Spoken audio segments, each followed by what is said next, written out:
Hello दोस्तों, हमारे इस YouTube चैनल में आपका स्वागत है। आप देख रहे हैं MDY PG college Akbarpur Bilariyaganj Azamgarh. Hello दोस्तों, MDY PG कॉलेज में आपका स्वागत है। आज की इस वीडियो में आप पढ़ेंगे BSc थर्ड ईयर बॉटनी का फर्स्ट पेपर जो है इकोनॉमिक बॉटनी। और इकोनॉमिक बॉटनी के फर्स्ट यूनिट में दिया हुआ है कुछ सीरियल्स हैं जिसको आपको पढ़ना है, मतलब कुछ अनाज के पौधे हैं जिन्हें आपको पढ़ना है। तो चलिए आइए हम सबसे पहला सीरियल्स देखते हैं, कौन सा सीरियल्स है जो आपको पढ़ना है। तो उस सीरियल्स का नाम है राइस। राइस के बारे में आप सभी जानते ही होंगे। तो सबसे पहले हम इसका जो है सिस्टमेटिक पोजीशन क्या है देख लेते हैं, यानी कि इसका क्लासिफिकेशन क्या है। तो जो राइस है उसका बोटेनिकल नेम है, राइस का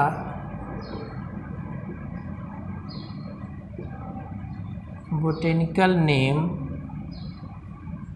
ओराइजा सैटिवा। ओराइजा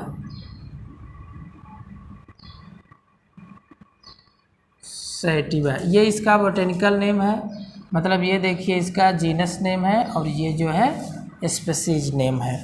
और इसकी जो फैमिली है, यानी कि राइस की फैमिली इसकी जो फैमिली है वो है Poaceae. Family of rice is Poaceae. The edible part of rice, that means what is the edible part of rice? Edible part,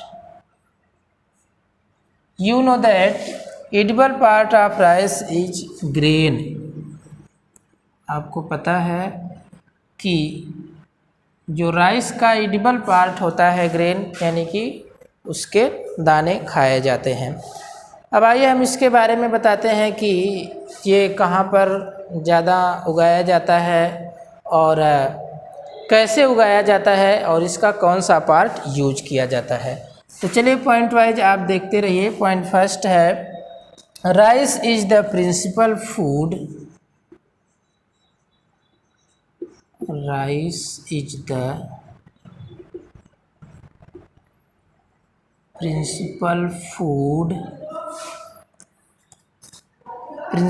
food crop in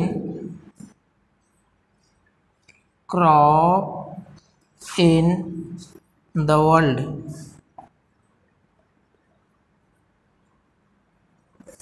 Rice is the principal food crop in the world. That means the rice is cultivated all over the world. Cultivated or not cultivated, but is the food of all over the world. That means in the case of food, the rice are uses all over the world. Next point, major portion of the crop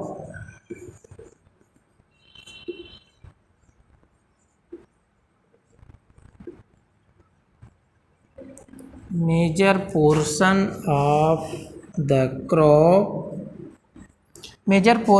of the crop are grown in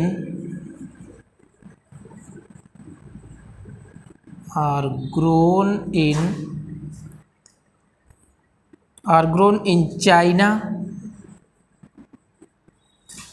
आप इसे note करते जाइए, ये महत्वपूर्ण point है, आपको note करना ही पड़ेगा। नोट करके एक बार फिर से पढ़ लीजिएगा कॉपी पर, आपको याद हो जाएगा। China, India, Pakistan,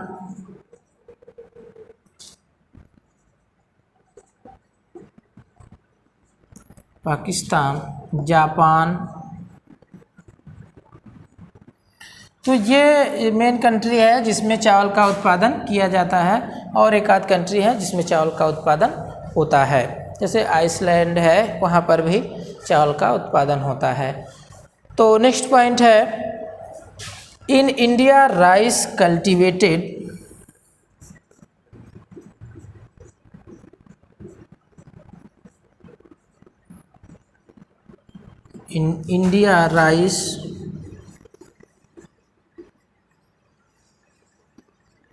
in India rice cultivated since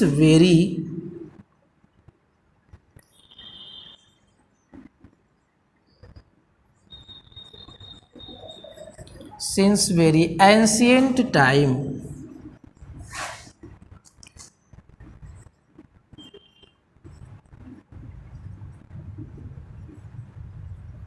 since very ancient time. तो जितने पॉइंट अभी मैंने दिए हैं वो आप नोट कर लीजिए। कुछ और पॉइंट हैं, उन्हें भी नोट करिए। Rice is grown all state of country.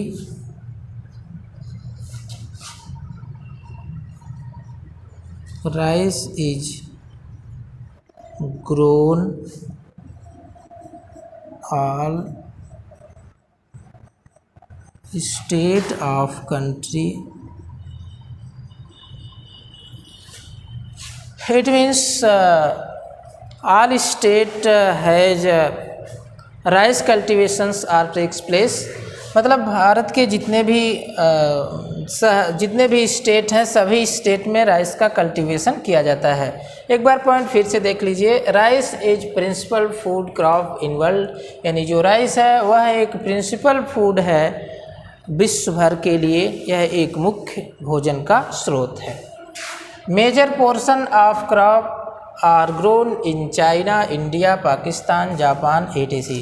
देखिए, वैसे तो बहुत सारे कंट्री में चावल का उत्पादन किया जाता है, लेकिन जो मेजर पोर्शन इसका है, जो कंट्री उत्पादन करते हैं वो कंट्री हैं चाइना है, इंडिया है, पाकिस्तान, जापान। ये मुख्य 4 कंट्री है जहाँ पर ज़्यादा से ज़्यादा चावल का उत्पादन किया जाता है। इसके बाद फिर है, in India rice cultivated since very ancient time, यानी कि भारत में भी बहुत पुराने समय से चावल का कल्टीवेशन किया जाता है, धान का कल्टीवेशन किया जाता है। और फिर है, rice is grown all state of country, यानी कि देश के लगभग सभी स्टेट में राइस का कल्टीवेशन किया जाता है।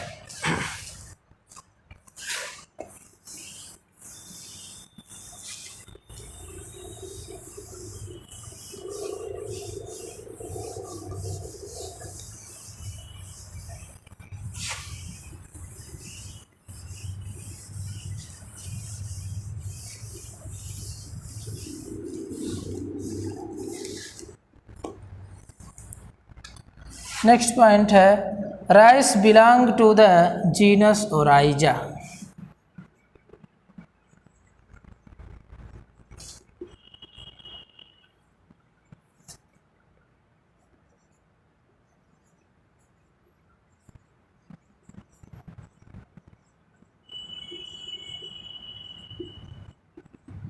Rice belong to the genus Oryza. जो राइस क्रॉप है यह ओराइजा जीनस से बिलोंग करता है। नेक्स्ट है, Oryza include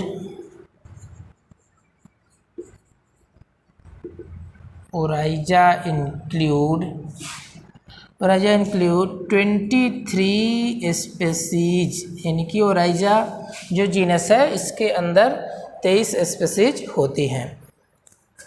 it belong to family Poaceae, यहाँ पर अभी आपने देखा था, it belong to family Poaceae. It belong to family Poaceae, यह पोएसी फैमिली से बिलोंग करता है। इट इज एनुअल हर्ब, बहुत आसान बता रहा हूँ, आप इसे नोट कर लीजिए। इट इज एनुअल हर्ब, ये जो राइस का प्लांट होता है यह एक एनुअल हर्ब है, यानी कि हर्बेशियस प्लांट होता है और एक ही सीजन में इसकी लाइफ साइकिल कंप्लीट हो जाती है, तो इसे कहते हैं एनुअल हर्ब।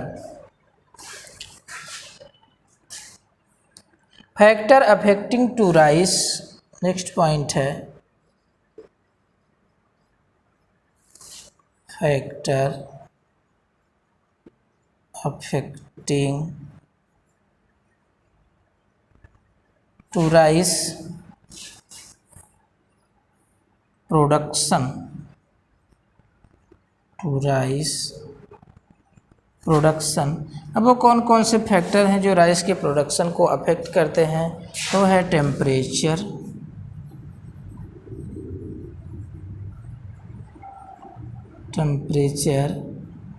And humidity.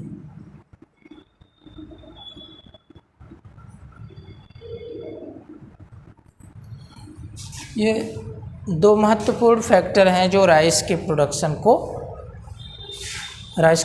को अफेक्ट करते हैं। Once again look here on the board, rice belong to the genus Oryza, that means the genus of rice is Oryza, you can see here Oryza sativa. Oryza include 23 species, यानी कि Oryza जो है वो 23 species को include करता है।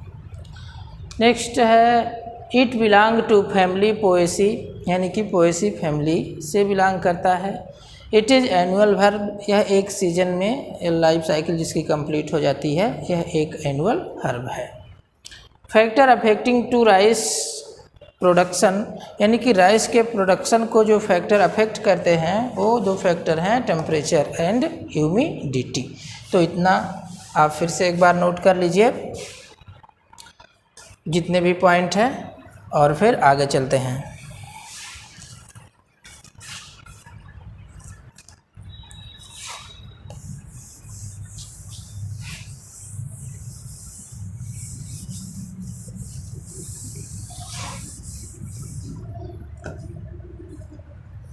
Next point है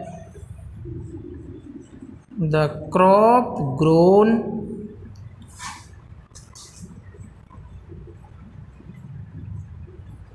under high humidity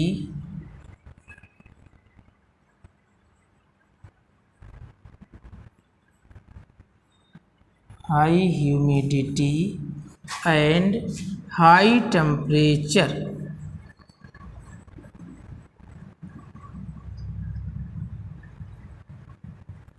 high humidity and high temperature. Next point है rice grow in Indian state, rice grow in Indian state, that is, जो इंडियन स्टेट हैं जहाँ पर राइस ग्रो होता है, दैट इज। अब वो कौन कौन से स्टेट हैं, waste Bengal,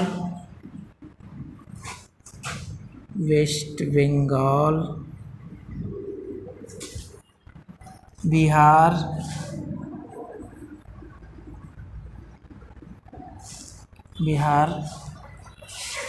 and Uttar Pradesh.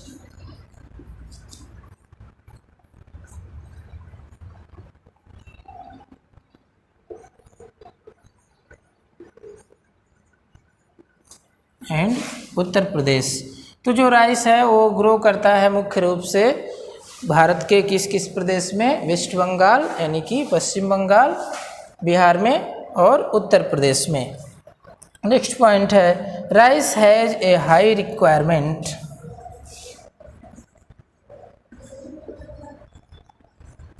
Rice has a high requirement of water.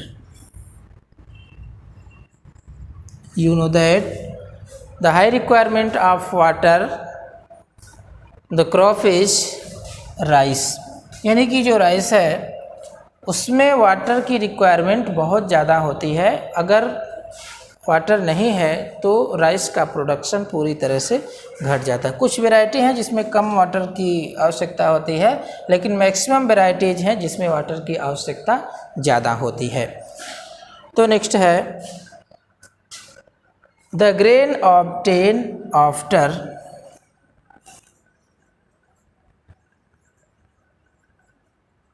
the grain obtained after threshing, the grain obtained after threshing is known as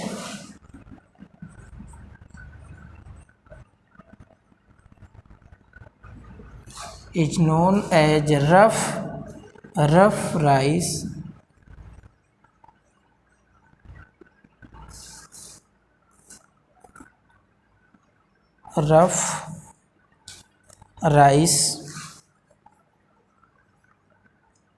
or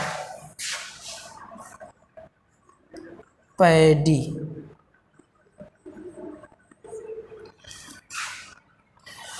फिर से एक बार देख लीजिए। The crop grown under high humidity and high temperature. जो crop होता है ये rice, इसे ग्रो करने के लिए हाई टेम्परेचर और हाई ह्यूमिडिटी चाहिए। नेक्स्ट पॉइंट है rice grown in Indian state, यानी कि राइस जो है वो इंडियन स्टेट में कहाँ कहाँ ग्रो करता है, दैट इज वेस्ट बंगाल, दूसरा है बिहार और तीसरा है उत्तर प्रदेश। और फिर देखिए नेक्स्ट पॉइंट है rice has a high requirement of water, यानी जो चावल होता है, जो राइस की खेती होती है, इसका कल्टीवेशन होता है, इसमें ज़्यादा अमाउंट में वाटर की आवश्यकता होती है। इसके बाद फिर है the grain obtain after threshing is known as rough rice, यानी कि थ्रेसिंग के बाद जो ग्रेन उत्पन्न होता है उसका नाम होता है रफ राइस, जिसे आप धान भी कह सकते हैं। और ये जो है रफ राइस के अलावा इसको पैडी यानी कि धान भी कहते हैं। तो इसे भी आप नोट कर लीजिए और चलते हैं फिर नेक्स्ट पॉइंट पे, तो आप इसे नोट कर लीजिए।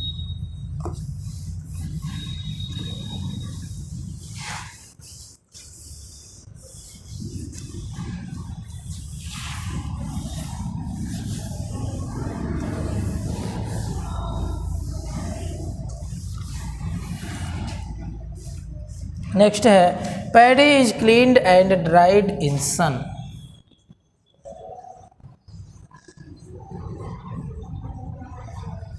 पैडी इज क्लीन्ड एंड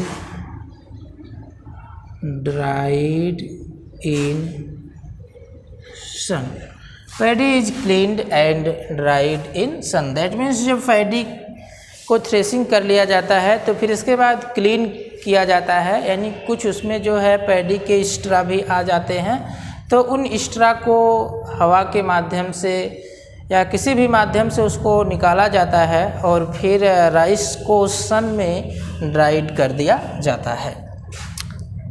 तो उस ड्राइड का मतलब उसको अगर ड्राइड नहीं किया जाएगा तो राइस जो है ख़राब होने का चांस रहता है। फिर नेक्स्ट है सेलिंग इज डन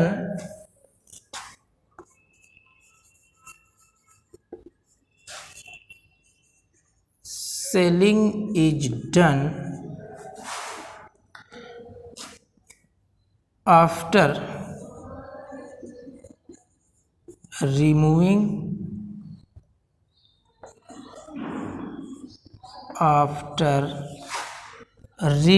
द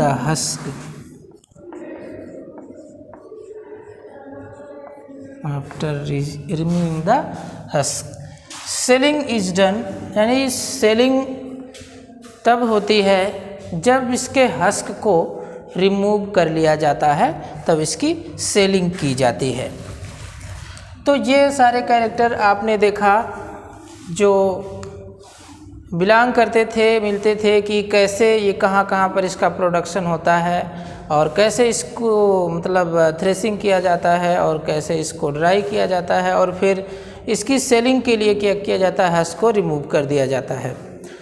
अब हम आपको ये बता देते हैं कि चावल का यूज क्या होता है, यानी कि यूज ऑफ राइस। तो अब नेक्स्ट हेडिंग आप डाल लीजिए राइस का यूज, यानी कि यूज ऑफ राइस, या केवल लिख लीजिए यूज। तो दोस्तों जो यूज में फर्स्ट इसका है वो है rice is the main food for daily life. Rice is the main food for daily life. That means the rice already used day per day, मतलब प्रतिदिन हम भोजन के रूप में राइस यूज करते हैं। तो ये सबसे महत्वपूर्ण इसका यूज है। फिर देखिए rice is also use for preparing,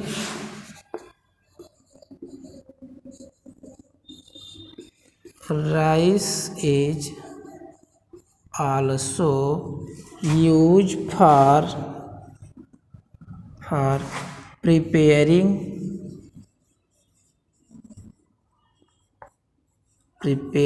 the alcoholic beverages,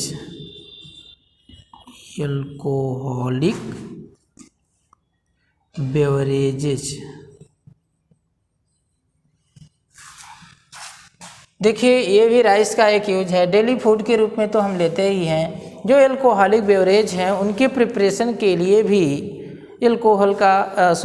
rice का यूज किया जाता है। यानी कि जो एल्कोहलिक बेवरेज हैं, जो एल्कोहलिक पेय हैं, उनका जो फार्मेशन प्रिपरेशन किया जाता है उसके लिए भी हम चावल का ही यूज करते हैं और कई सीरियल्स का यूज करते हैं, तो उसमें चावल का भी यूज करते हैं। तो नेक्स्ट है starch extracted from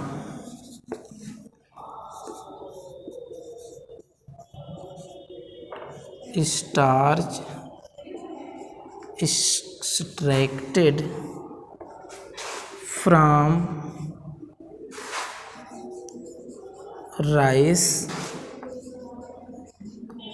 is also a use. Starch भी रिमूव किया जाता है राइस से, यह भी एक राइस का यूज है। तो नेक्स्ट है rice husk is use as fuel.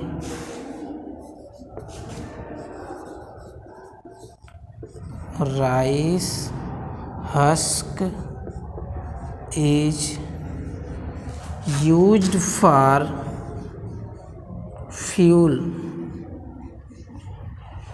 जो राइस हस्क होता है,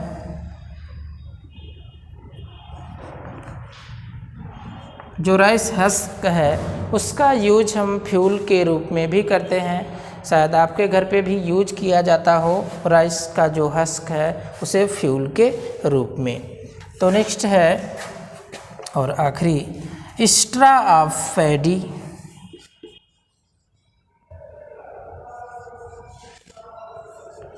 स्ट्रा ऑफ पैडी, जो पैडी का स्ट्रा होता है, use as fodder, use as fodder for cattle,